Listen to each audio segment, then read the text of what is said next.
Hi there, welcome back to another Study With Me session. My name is Amy. I'm the head maths tutor at Pinnacle Coaching College. So what I've got for you today is a revision topic on polynomials. So if you don't know, polynomials is an extension 1 topic.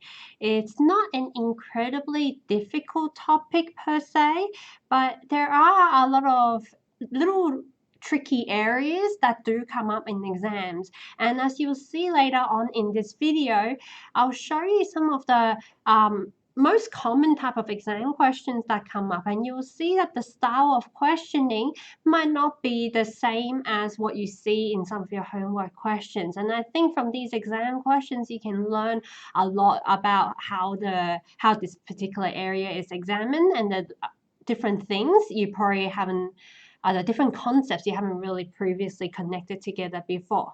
All right, so let's get straight into it.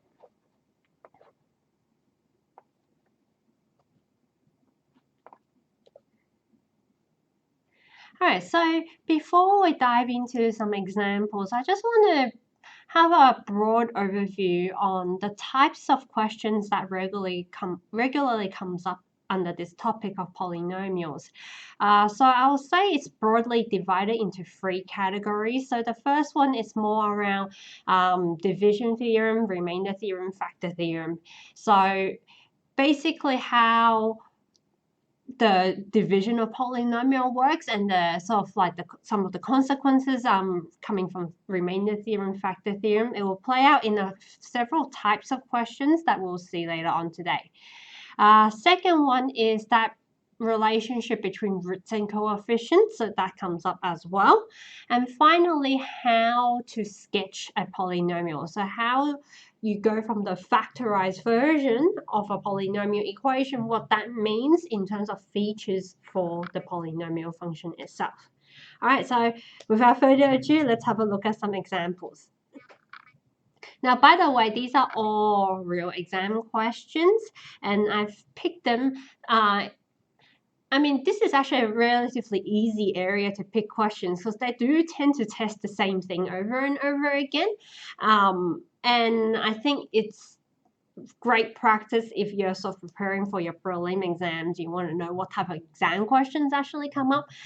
Pause the video, have a go at doing the question yourself before you look at the answers that I'm going to go through right now.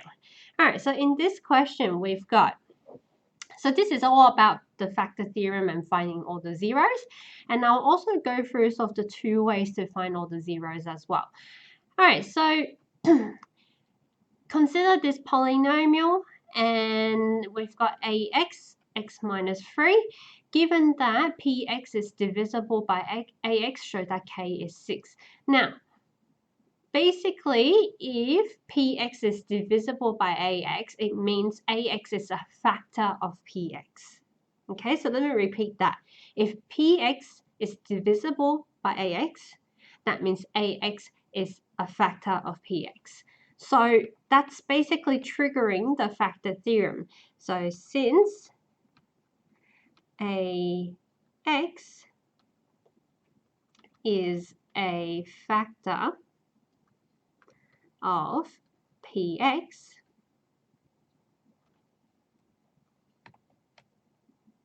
okay, you can say that P3 equals to 0, factor theorem. Yeah, how do I know it's 3? It's basically whenever you solve x minus 3 to 0, yeah, so x is equals to 3, that's the number. When you sub in, make it go to 0. Okay, all right, so that's all it really is. So we're going to sub it in to the expression. So I'm replacing all the x's with 3. Yeah, that's what P3 means.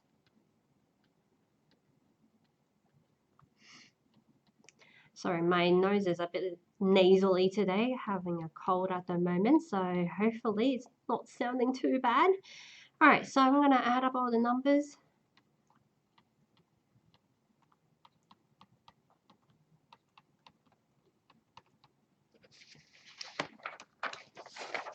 All right, so all those numbers add up to 54.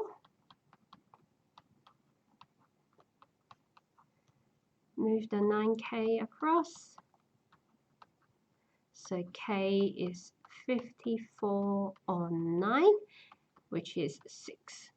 All right, so that's pretty much it. So that's just using the factor theorem to help us deduce the missing coefficient.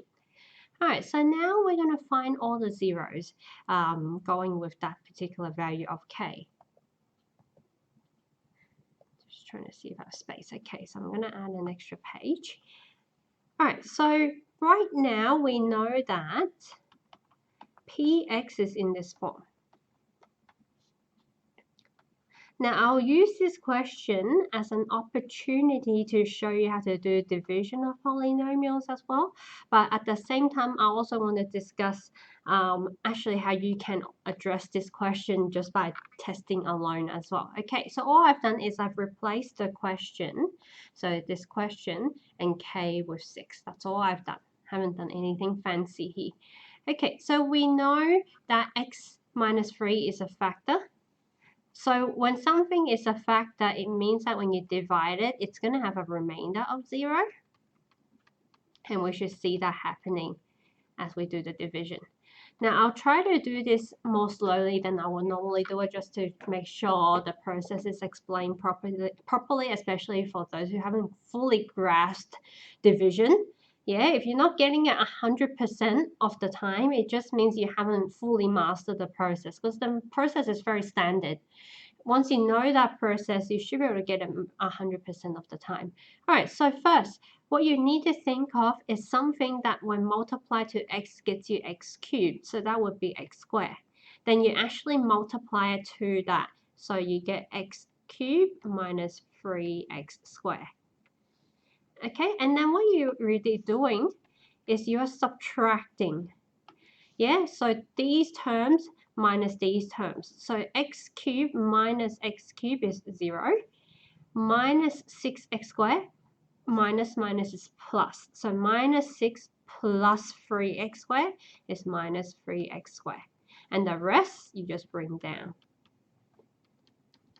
And then you repeat that process, right? So times something to x that gets you minus 3x squared, so minus 3x. So that will be minus 3x squared, yeah. And then minus 3 times that is plus 9x. Again, you are subtracting. So that minus that goes to 0. 5 minus 9 is negative 4x. Bring that 12 down. Okay, finally, how do I get to that? From that to minus 4x, I times minus 4. So minus 4x plus 12. Yeah, minus 4 times minus 3.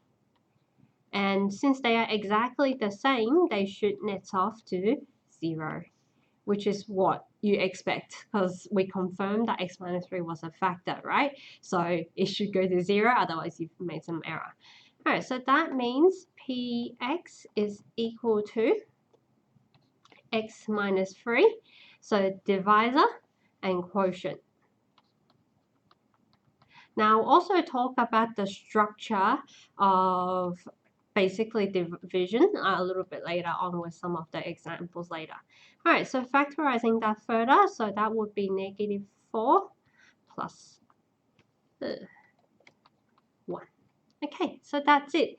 So the answer, the question was find all zeros. So that means, you know, solving these guys to 0.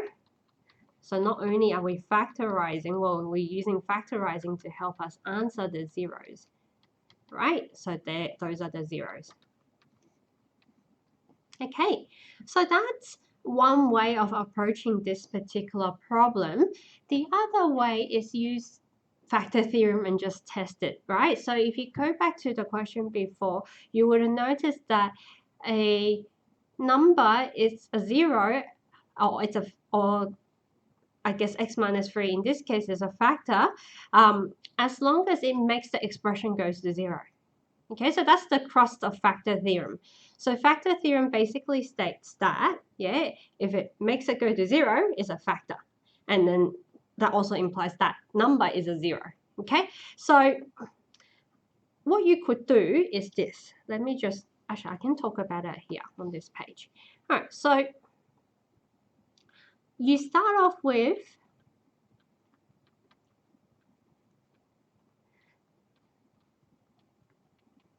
yes, as an alternative method to answering part 2, right?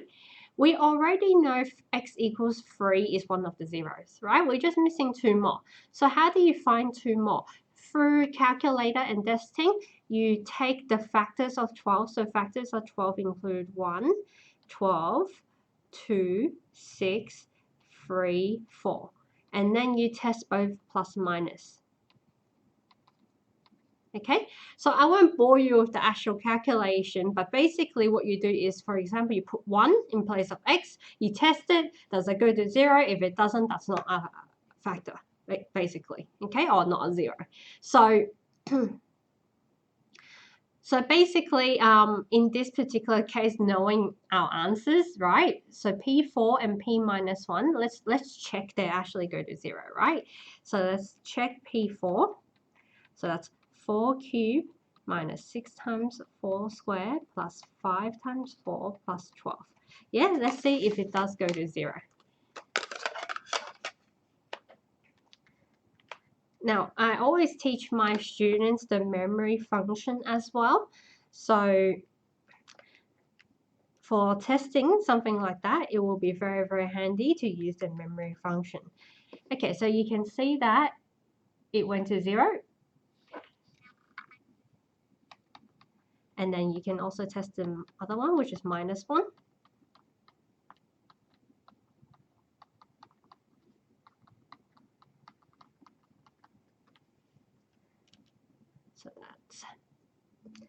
So that's basically minus 1, minus 6, minus 5, plus 12.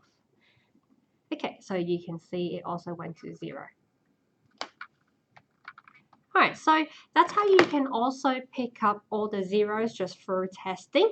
And for 12, I mean, it is quite a few numbers you have to test, so it kind of depends. Well, do I want to sit down and test using the calculator, or do you just go for the more solid division method, right? It kind of depends on what you want to do, but both are valid answers.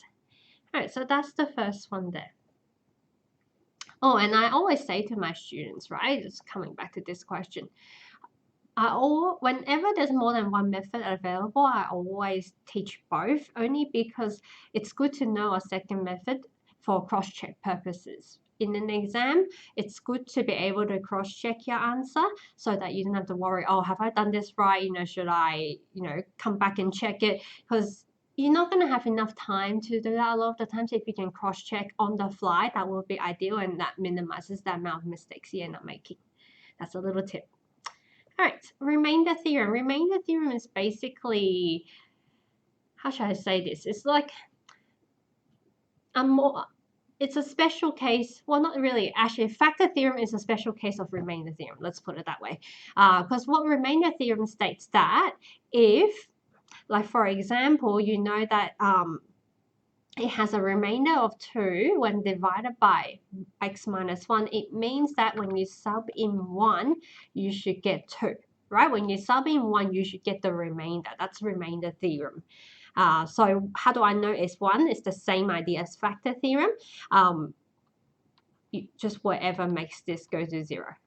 Okay, that's the number you sub in. And you can see why factor theorem is a special case of remainder theorem, because factor theorem is saying a remainder of 0. That's essentially it. Okay, so in this case, how do I use that information? So we are given when divided by x minus 1, so that means P1 it's equal to 2, yeah, has a remainder of 2. And the second information is when divided by x plus 2, so p minus 2 this time, it has a remainder of 5. So what we're going to do is sub that information into the equation.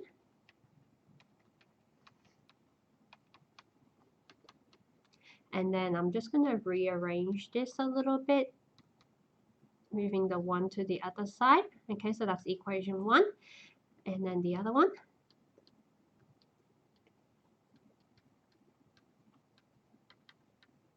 So that's negative 8 plus 2a plus b is 5. 13, equation 2. Okay, so now I'm just going to solve these two simultaneously to try to find out what a and b is. I think I'm going to subtract them. It's pretty easier that way. So I'm going to go 2 minus 1. And I'm going to write them one above the other so you can see how I'm doing the subtraction as well. Okay, so I'm subtracting. So you got 2a minus minus plus a, so that's 3a. B minus b is 0. 13 minus 1 is 12. All right, so 3a is 12. So a is 12 divided by 3, 4. And then once you've done that, sub it back into 1, for example. Man, my voice. Didn't think it was that bad. I've been sick for a couple of days, but clearly it's not boding very well. All right. So you see that A is 4, B is 5 for those two conditions to be true. All right, so that's the remainder theorem for you. And look, all these questions I'm showing to you are very standard questions that come up on this topic. So once you know how to do them, you'll find that when it comes up in your exams, you're, oh, I've seen this before. It's very, very simple. All right, so moving on. Now this one, it's a more advanced application. If this does come up for you, you'll be glad to know at least I've shown you how to do this, because once you know how to do this, it's not hard. It's just hard if you haven't seen it before. Okay, so before we dive into this, it's important to know the structure of the division theorem. So whenever you divide a polynomial, the structure of the polynomial expression is divisor times quotient plus remainder. Okay, so that's very important to know. That's the construction. Okay, so in this case, when the polynomial px is divided by these guys, so that's your divisor. The quotient is qx, and the remainder is rx. Okay. So that's the construction of our current expression. So it goes, y is the most general form of rx, so the remainder is ax plus b. Now this is a little bit of theory that you may or may not know. The degree of your remainder is at most 1 degree less than your divisor. So let me explain what is the degree, right? The degree is sort of the power or the leading term. You look at the leading term, you look at the power attached to it, that's the degree.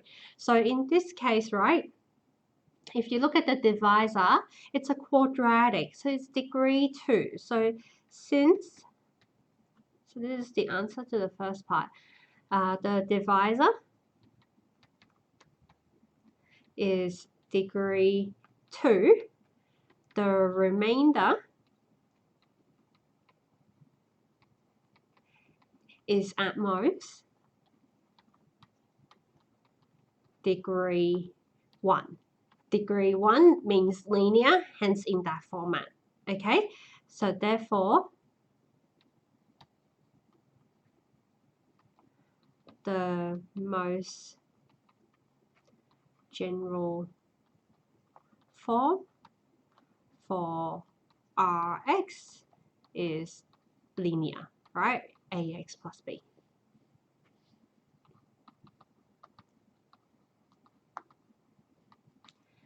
All right, so make sure you're aware of that. I mean, I've seen so many questions in this area which ask for this sort of explanation. So as long as you know that's the explanation, that's pretty much it. And it's most likely explaining why it's linear anyways.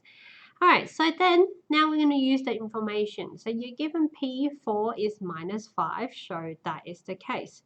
All right, so I've already explained that. Okay. So just coming back to the construction of our current polynomial, right? So you're given, that's your divisor. I'm just rewriting that expression.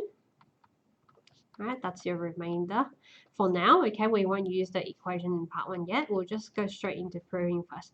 So P4 is minus 5. So let's sub P4 in. So you'll see the typical flow of these questions. The stuff they give you will always make that first chunk go to 0. Yeah, so you can see that goes to 0. So basically you've got 0. So you see R4 is minus 5. Now on the same token, right, further, when Px is divided by x plus 1, remainder is 5. So remainder theorem states that P minus 1 is therefore 5, remainder theorem. So we're going to sub that information into there as well.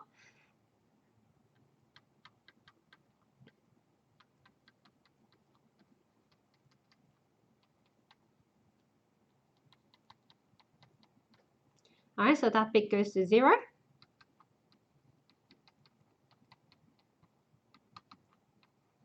All right, so we've got two expressions for the remainder now, right? So if we just quickly go back, the remainder is supposed to be in the form of ax plus b. So we're going to try to find ax plus b. Okay, so I might just do that in a new page. So we've got R4 is negative 5. And then we've also got R minus 1 is equal to 5. All right, so I'll just write here, Rx is ax plus b from the first part.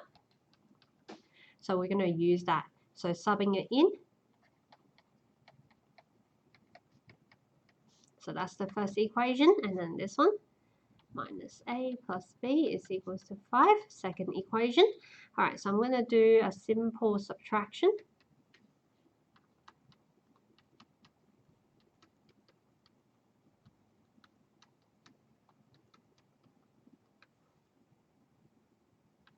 All right, subtracting that, so 4 minus minus, so 4 plus a, 5a, b minus b, and then minus 5 minus 5 minus 10, minus 2. Okay, and then b, just sub it back into 2. I think that looks easier.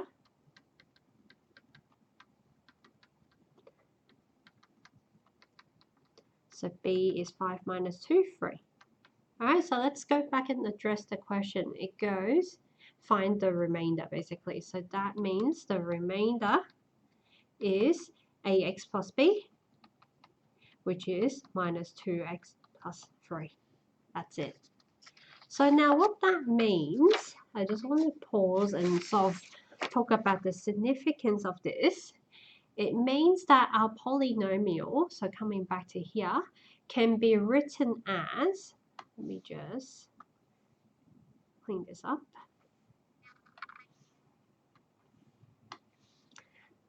Plus, actually, no, minus 2x plus 3. Yeah, so we actually know the equation to the remainder. Okay, we just don't know what the quotient is. Now we know both the divisor and the remainder given the information in this question. All right, so to summarize, we've got the polynomial, which can be constructed as divisor times quotient plus remainder. The remainder is always at most 1 degree less than the divisor. So if we have a divisor of degree 2, your remainder is at most degree 1. And using basically the remainder theorem information given in this question, we were able to find out that R4 is minus 5 and R minus 1 is also 5, and use that to find out what A and B is and the remainder is. All right, so that's pretty much as hard as the question is going to get when it comes to applying remainder, factor theorem, and all of that. All right, so let's take a look at the relationship between roots and coefficient. Right, so before we dive in, just very quickly as a bit of revision, yeah, so for cubic, so a degree 3 function, you have up to 3 roots. So let's say they're alpha, beta, gamma.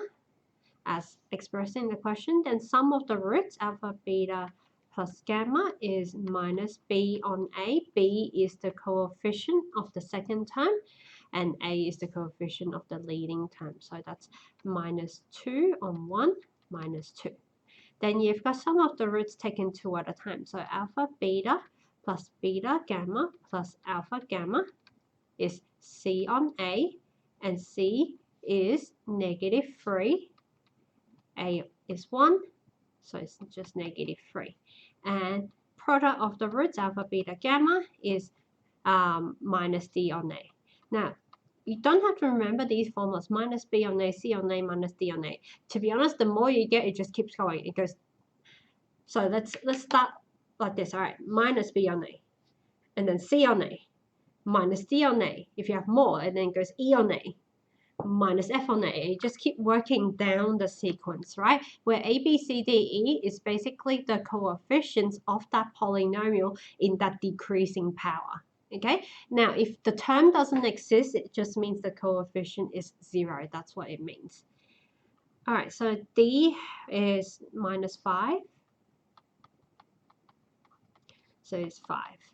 All right, so once we've got that, how do we evaluate it? So first of all, make this one fraction. So our common denominator is alpha, beta, gamma. So you multiply the appropriate thing to both top and bottom of each fraction.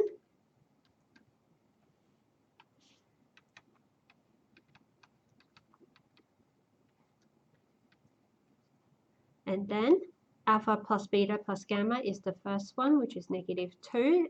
That one is 5, which is product of the roots. That's basically it, nice and simple there. And also let me show you the basic relationships as well. All right, so let's have a look at a slightly more advanced question on that relationship between roots and coefficients. So in this one, we've got this polynomial. We have an unknown coefficient, but you know something about the roots. You know that the roots of the polynomial are alpha 1 on alpha and beta. I can find the roots of this polynomial. So what I'm going to do, now you know the second coefficient and the constant, meaning start by looking at sum of the roots and product of the roots because they rely on those numbers. So let's start with sum first, right? Sum of the roots is minus b on a, which is minus 3 on 2, which is 3 on 2. Okay, so we can't do anything with that at the moment. We'll just take a pause and look at the product of the roots as well. So product of the roots is, so minus b on a is the first one, then c on a is the second one, which we're not looking at, and then minus d on a.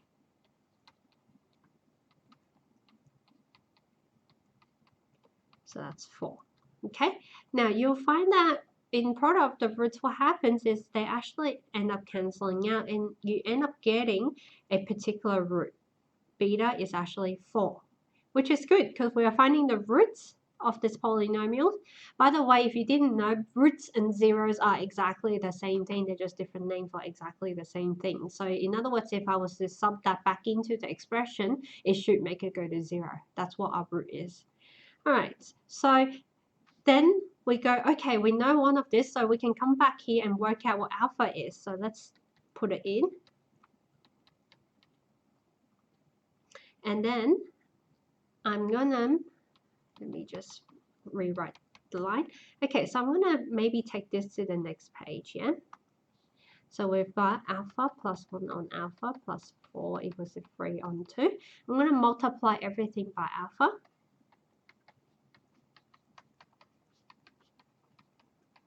Times everything by 2. Just trying to clean it up so I can solve this. Move everything to one side.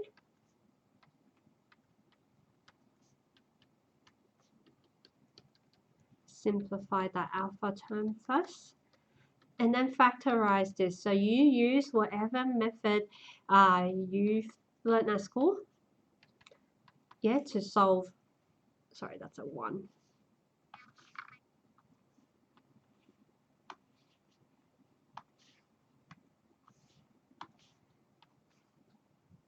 To solve this quadratic.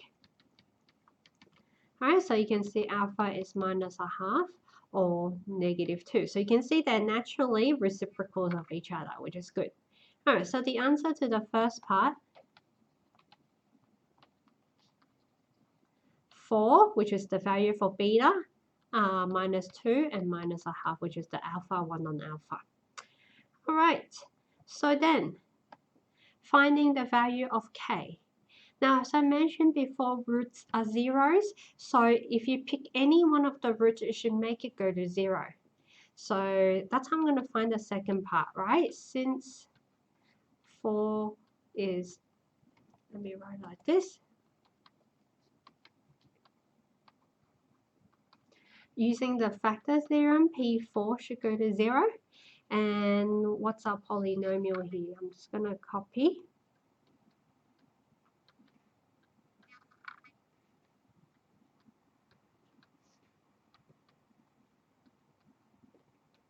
All right, that's our polynomial. So I'm going to sub 4 in there.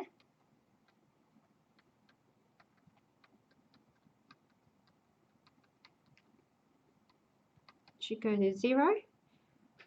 Okay, and then you just throw most of these into the calculator. So evaluate that into the calculator. That should be 72.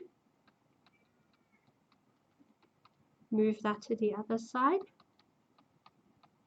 and divide it by 4, which should get you -18.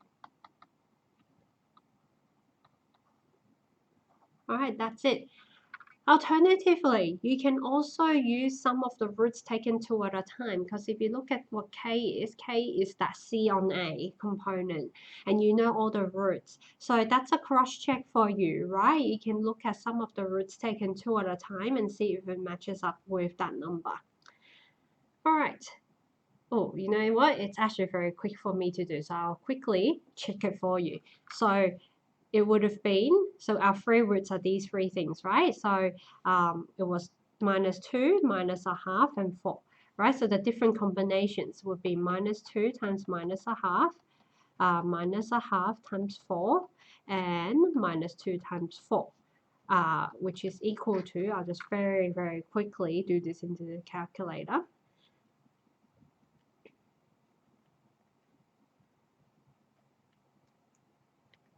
So it comes out -9. Okay, very quick cross check. So -9 is equals to C on A. C on A itself is K on 2. So that means K is equals to 2 times -9, -18. So you see how I'm checking on the fly? This can be done very, very quickly as well. Yeah, so you can see, oh, I got exactly the same answer as well. All right. Or you can make that your main method. It really doesn't matter as long as you can check it. All right, so the last section for today, it's about graphing.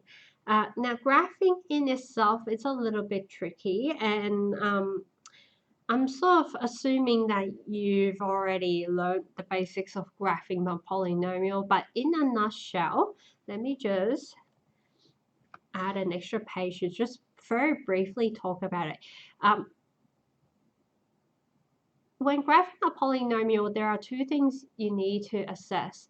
You need to assess the degree of your polynomial. So firstly, if it's even degree,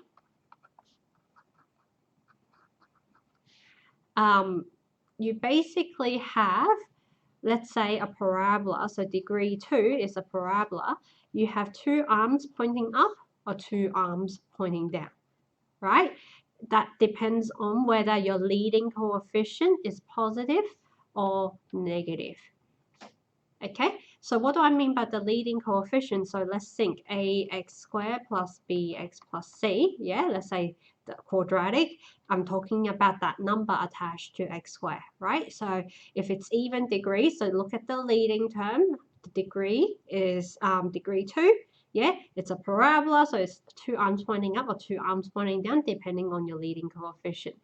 If it's degree 4, you'll find that it follows the same pattern, except you get a bit more turning points in between, or more happens in between, but the same idea, two arms up or two arms down. Degree 6, as a point of comparison, same thing, right? You might end up with, that might be too many, 1, 2, there we go. That was not meant to be there, by the way.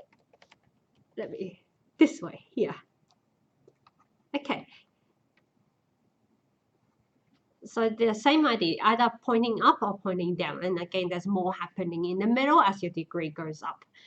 And then I just also want to very quickly talk about odd degree. So odd degree, degree 3, let's say. So degree 3 will be something like ax cubed plus bx squared plus cx plus d. And then this time, you'll find that the arms are like this. So it goes from sort of left to right. Sorry, I just realized this reflection that's not going to help. Okay, so it goes from left to right. And that's if it's positive. Then goes down like that if it's negative. Okay, and you'll find that, let's say, degree 5, it's following a very similar approach, but there might be more happening in between, right? There may or may not be extra turning points. It depends on the question. All right, so the last thing I also want to very quickly mention is what happens if you have multiple roots. So, for example, if you, most of the time you'll just be dealing with, let's say, x minus alpha, x minus beta, x minus gamma. These are what we call single roots. They are very simple. So usually, this is a cubic, they are going to cross the x-axis at those points. So that's what a single root looks like. Now you can have a double root. So let's say x minus alpha is squared. What then happens is, let's say alpha is there, it bounces off. Yeah, it's a turning point at the double root. Now this happens as long as that indices, it doesn't have to be a 2, it just has to be even. Okay, so it can be a higher power and then you'll still see the same effect. And then finally, if we, let's say, have x minus alpha cubed, and I'll do this as a degree 4 function just for you to see.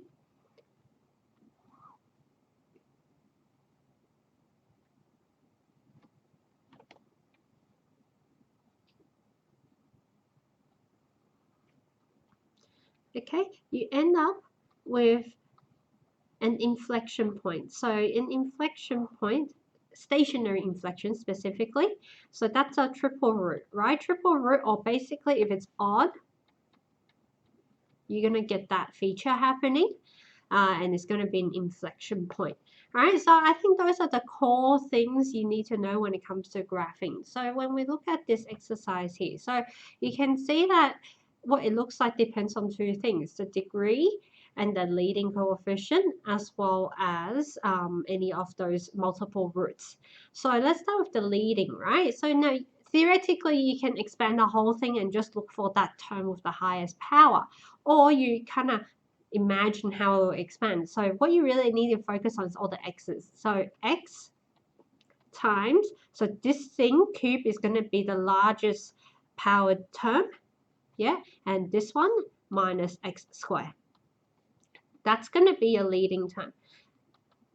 You just take the x in each bracket and the sign attached to it and put it to the power that's attached to it, and that should be your leading term. And mindful that when it's cubed, the negative sign retains. If it's squared, the negative sign does not retain. So you have minus x to the power of 6. Meaning your shape-wise is going to be kind of like that with two arms down. Okay, so keeping that in mind.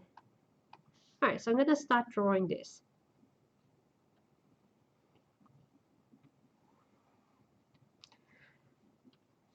then you need to work out where your zeros are. So very easy, you just solve it to 0.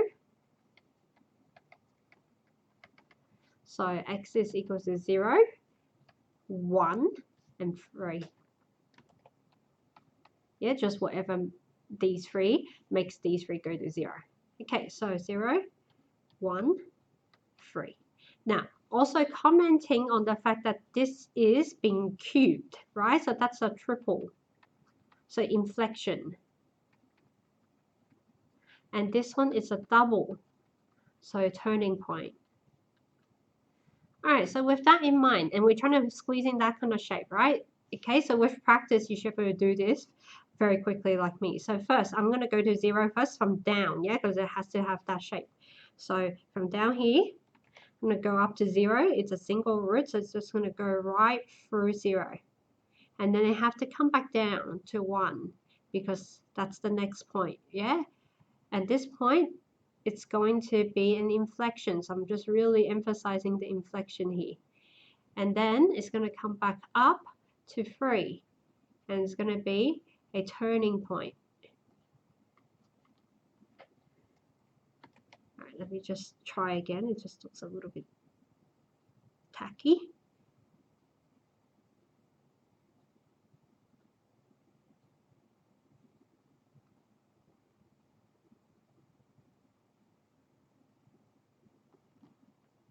Okay, that's good enough. Okay. All right, so basically, single root, inflection. I think I kind of fudged it a little bit here, but you know what I mean.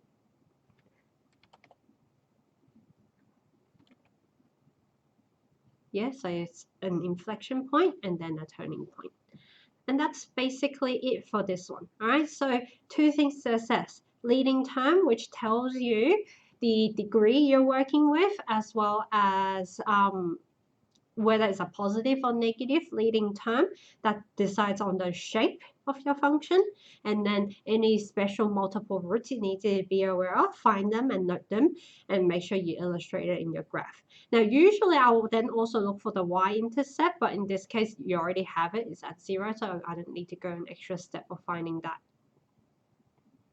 All right, so this one here, it's an interesting multiple choice question. I think this is a HSC question from memory. So we want to figure out the equation based on the graph of this. Now, you can see that this is a single root, this is a single root, this is a double root. So that being a double root means that's a number for D, right? So that should be x minus 1 squared, right? Because that's what gives you 1. And then, so these ones must be the x plus 1, x plus 2, right? To get you minus 2 and minus 1. So that should give you a good sense of which ones are right. So you can see that B is 2, C is 1, D is minus 1. Yep, that looks right to me, and that looks right to me. So B and D are good. C and A are no good. Okay, so you can see that the major difference between the two is that leading A, right? Minus 6 or minus 3. So what we're going to do is use this to help us.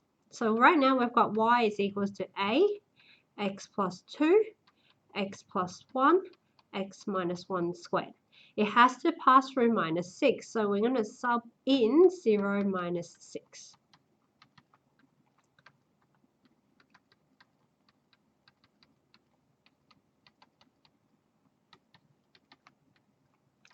So that's 2 times 1 times 1, okay? So A is negative 3, right? So that's it.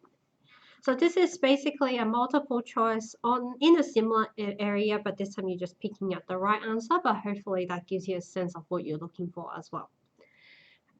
Right, this one is interesting. I think if you think you've got the hang of this, pause this video and actually have a think about how to get this one, because this one's a bit tricky because it drags in concepts from different areas. So let's have a look at this. We know that this is a cubic, It has an intercept of -6, yeah, just by looking at the constant, but all of these answers have -6 in there, so that's not helpful. A and B being positive. Okay, so that's the distinguishing factor. So if you look at, okay, A is the leading coefficient.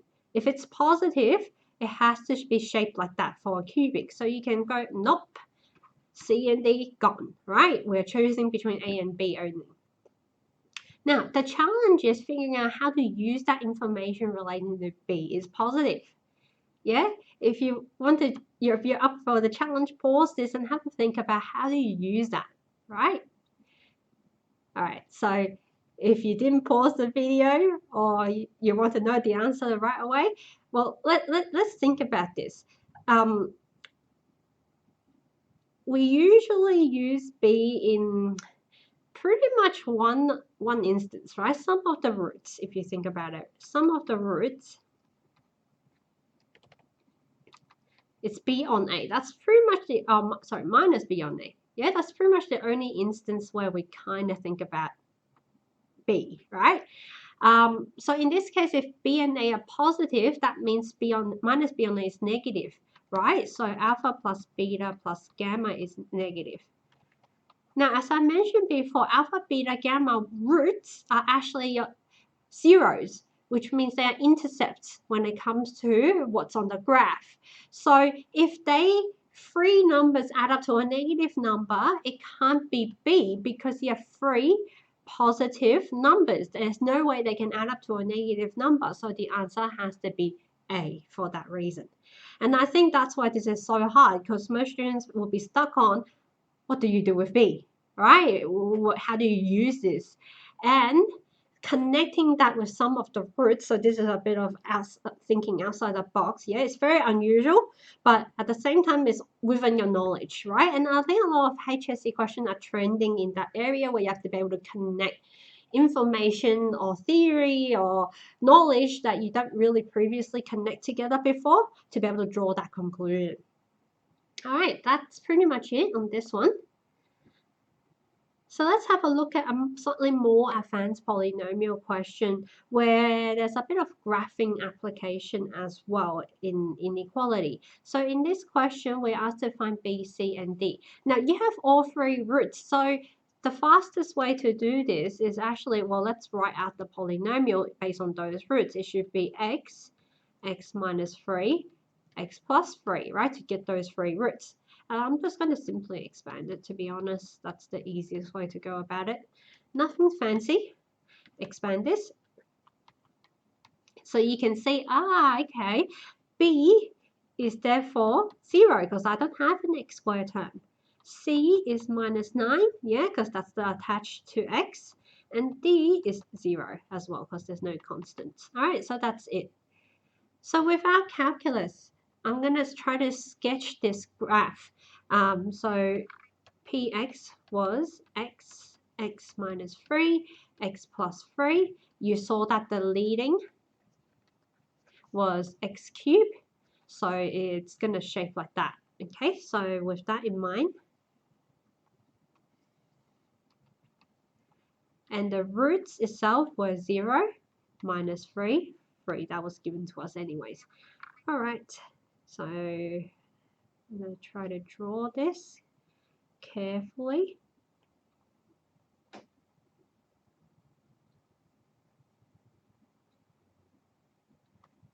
All right, so I've kind of missed that, but you know what I mean.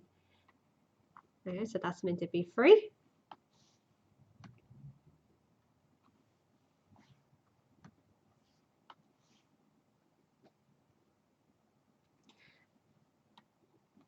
All right, so that's the graph. All right, so the third part, finally we want to solve this. Now notice this hence or otherwise. So meaning otherwise means you can solve this in the normal way you normally do this, which can be simply solving it to 0, testing on the number line, that kind of thing. But let's solve this using hence, because I think using a graph to solve these inequalities is very powerful. So remember how to solve these type of inequalities. You need to multiply both sides by the denominator squared, because you don't know whether that denominator is in fact positive or negative, right? All right, so that becomes x squared minus 9, the right side is just 0. And that's basically the polynomial we've been looking at, right? Yeah, so we want this polynomial to be above 0.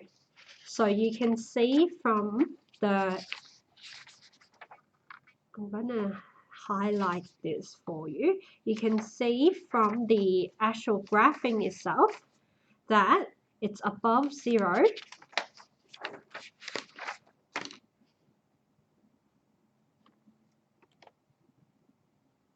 Yeah, this section as well as this section, right? You can see physically it's above 0.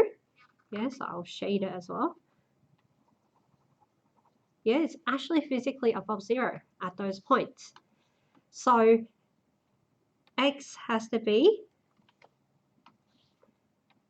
in between -3 and 0. So for that first part, and greater than 3. All right, so that's it. It's just observing where the graph is above 0. All right, so finally, I've got an interesting one for you. So this concept of calculus and how it relates to multiple roots, I mean, we've talked about multiple roots very briefly as what it looks like on the function.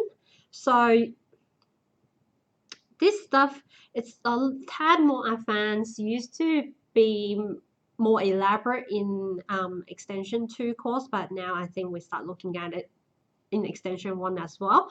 And to be honest, it's not incredibly hard. I don't even know why it was in extension 2 to begin with. It's a very, very simple connection, as you can see. So what we're going to prove in this multi-part question is that if alpha is a root of multiplicity k on the polynomial, then it's also a root of multiplicity k minus 1 on the derivative. Okay, so I'm going to let my polynomial be. So root of multiplicity, let's just pause for a bit. What does that mean? So for example, if you come back to this one, right? Because of the cube, this is 1 is a root of multiplicity 3. And 3 is a root of multiplicity 2. That's all it's talking about. It's just talking about the power attached to the factor. Okay, so in this case, x minus alpha is root of multiplicity k, and I'm going to attach an extra thing to it. Yeah, let's say it's times another quotient of some sort, which we don't know what it is. So when we do the derivative, we need to do something called product rule. Okay, so u is x minus alpha to the power of k, v is qx, v dash is just q dash x because we don't know what qx is. U dash will be chain rule. All right, so p dash x is vu dash, so these times together,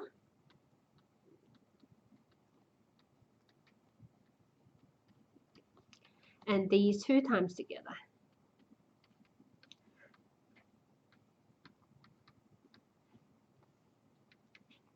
Now the next thing is sort of noticing that x minus alpha to the power of k minus 1 is a common factor.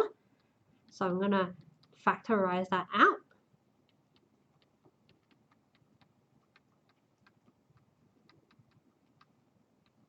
And that's basically it. So the point is to show that this is a factor of p dash x. So therefore, x equals alpha is a root of multiplicity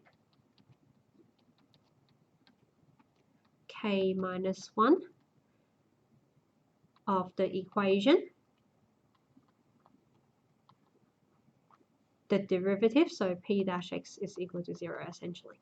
And you can actually keep doing that, so I won't bore you with that, but you can do it again, differentiate again, and you'll show that it's a root of multiplicity k minus 2 on the double derivative, and so on. And which we're going to see that with a real example, right, with some numbers in it. So if you know it's a triple root, it means that that particular root has 3 qualities. Obviously, let's call it alpha, yeah? Obviously, it should be a root of the original polynomial, as well as the first derivative. And if it's a multiplicity free, you can go again, second derivative. And that's where we're going to go. All right, so that's what multiplicity free implies, yeah? Original function goes to 0, first derivative goes to 0, second derivative goes to 0.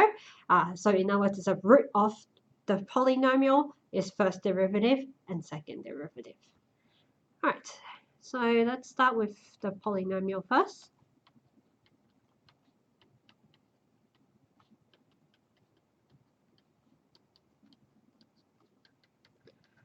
Differentiate.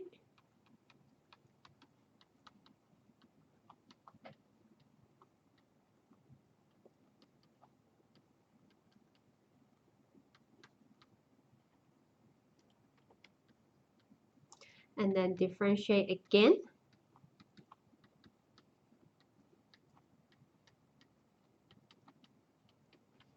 And then what we're going to attempt to do here is try to solve it to 0.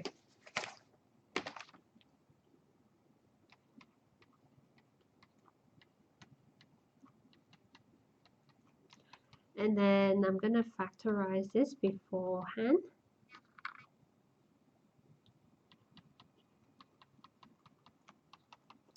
And then factorizing that using whatever method you think is appropriate.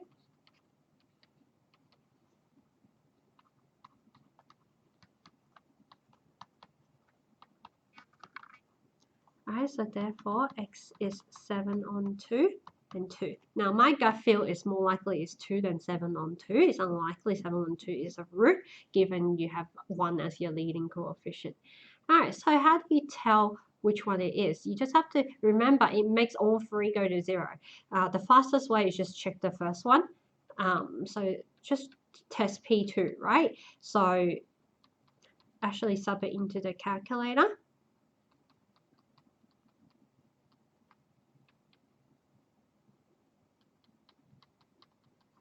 That should go to 0. And as a point of illustration, I just want to mention this, yeah. P7 on 2, if you put it in, it's actually minus 81 on 16. So that's not a root, okay? 2 is a root, 7 on 2 is not a root. All right, so that means x equals to 2 is a root of multiplicity 3. All right, so we're asked to solve this, right? So if you think about it, it's degree 4, it's got up to 4 roots, we're missing 1. How do you find 1? The last one. The last one is actually very easy. So, okay, let the roots be 2, 2, 2, and alpha, right? We're missing that last one. So 2, 2, 2, alpha. I'm going to look at product of roots. You can also do sum of roots or whatever you see fit. Okay, so product of roots would be, let's see, minus b on a, c minus b on a, c on a, minus d on a, e on a. Okay, so it should be e on a. So that's 8. Alpha is, what's e? E is 40 on 1. So alpha is 5. All right, so that's it. We found the last one. If you found the last one, just use sum or product of the roots. It should be very, very easy to get. So therefore, the solutions are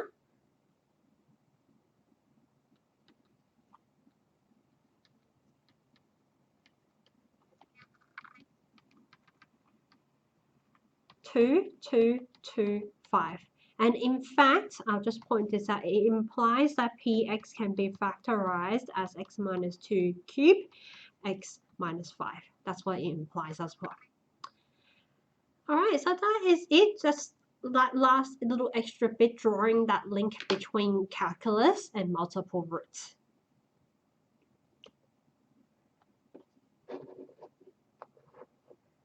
All right, so that's it for today. I hope you found this useful, and I really try to focus on exam questions that's a little bit unusual, that's a little bit more tricky. I mean, there are some of these questions which are fairly standard. It comes up almost in any polynomial exam. But at the same time, I just want to push you a little bit, right? Look at some of the more challenging exam questions. Think through how the theory you learn, how the knowledge you know actually applies to these questions. If you have any questions or comments, leave it down below. Any topic requests. This is actually coming from someone who requested polynomials, so hopefully you're watching this and you're finding this super helpful. In any case, you can contact us in any number of ways. You can see on our Facebook, email, or website, or just comment down below.